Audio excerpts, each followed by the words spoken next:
Happy 4th of July, everyone. Welcome back to Find Together Adventures.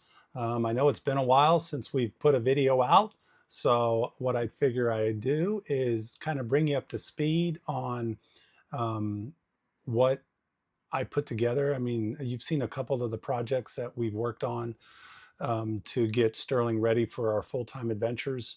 And so recently, we took a trip out to Buckeye, Arizona, visited with some friends, and played some golf while we were out there. But the main reason we were out there was to have the true toppers installed.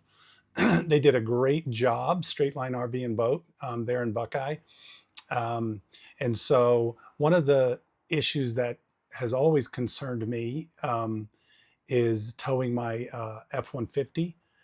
For those of you that tow some of the newer vehicles, except for you Jeep owners, is that your transmissions are electronic transmissions, which means you must keep your towed battery charged at all times. And that was a little concerning to me, since if that battery dies while you're towing, then your transmission could have a catastrophic failure. Which is a very, very large expense.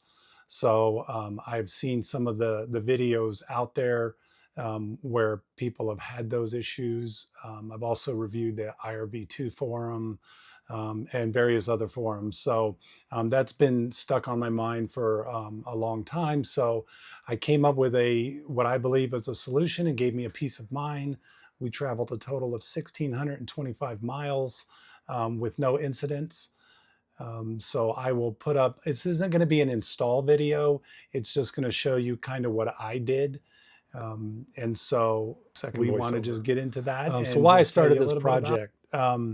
Again, as I mentioned, it was always concerning to me. And like many of you, I spend a significant amount of time watching other RV channels and learning from their experiences. And that's what we hope to do with our videos, is to share our experiences. And so one of the channels I want to thank is Wild Blue Wanderers, because they had a difficult time and a problem with their transmission. And so and that got me thinking, is how do I go about monitoring my battery at all times? And so I wanted to see that. So my original plan was to just install a regular charge line, which is what I did, a regular charge line, put that together, went for a test drive. I felt good, but again, I couldn't monitor it. And any cordless or wireless options, the distance, we have a 40-footer, so from 40 foot from the front dash all the way back to the towed wasn't going to work. And so I installed that. It wasn't ample enough, and I wanted it, in my view, at all times as I'm driving. And so again, installed the charge line, everything was going well. So this is before we went on our trip to Buckeye. So went out for a test drive, hooked it up. Again, just wasn't feeling the comfort level on it. So I figured, aha, so what I will do is I will install a direct line, so a battery monitor up to the front. And so, and I'll just reuse that charge line, because one of the other things I decided to do was install a CURT charger, RVI and charger.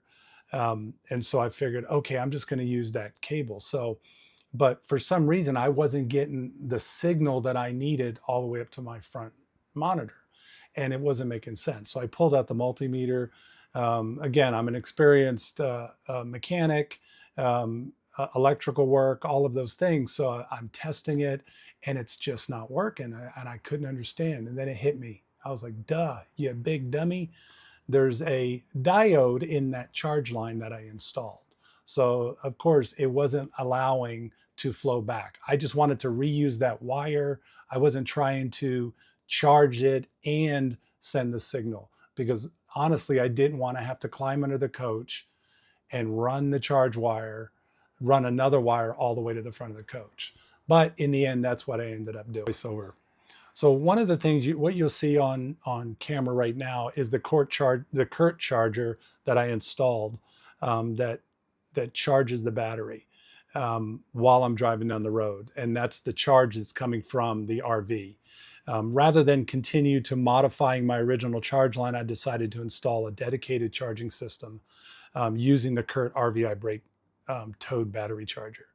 So at the same time, I installed a dedicated battery monitoring circuit. So I had to run another wire all the way to the front of the coach that allows me to see the actual battery charge, the battery voltage from the driver's seat inside of Sterling. And you see that on screen right now. So being able to see that while I'm driving down the road gives me a great peace of mind.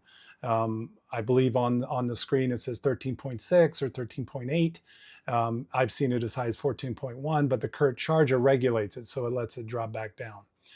Every single time I stopped, I'd go back there because I do have a battery monitor charger inside my F-150 also. And I'll put a picture of that up there too, so you can see that. That's a wireless one, but I checked that just to make sure. And it's always in line with the charge indicator, the charging screen up at the front of the coach. So I won't go into all the wiring details, but it's enough that, for those that are interested in doing this, if you have a Super C, it's much shorter, so it's not that far to run it, but under the coach, it really wasn't that bad running the wire.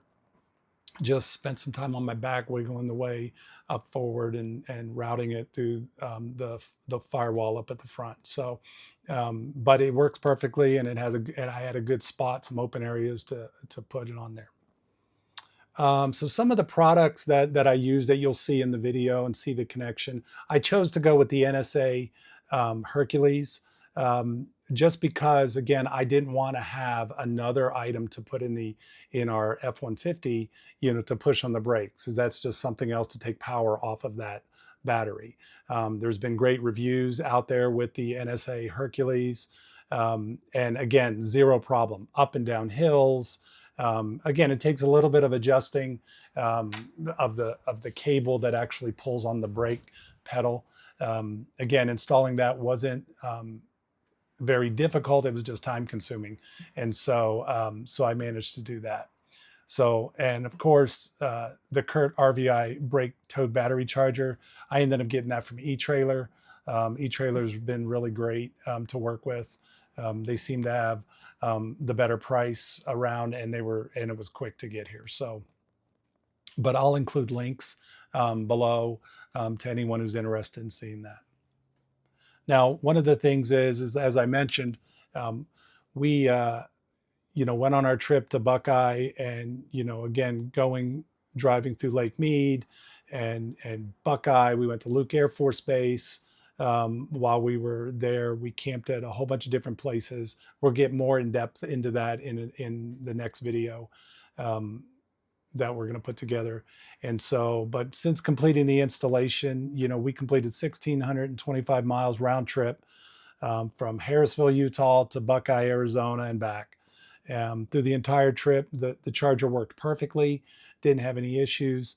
And the battery monitor, it gave me the confidence knowing that the battery was being maintained while I was towing it.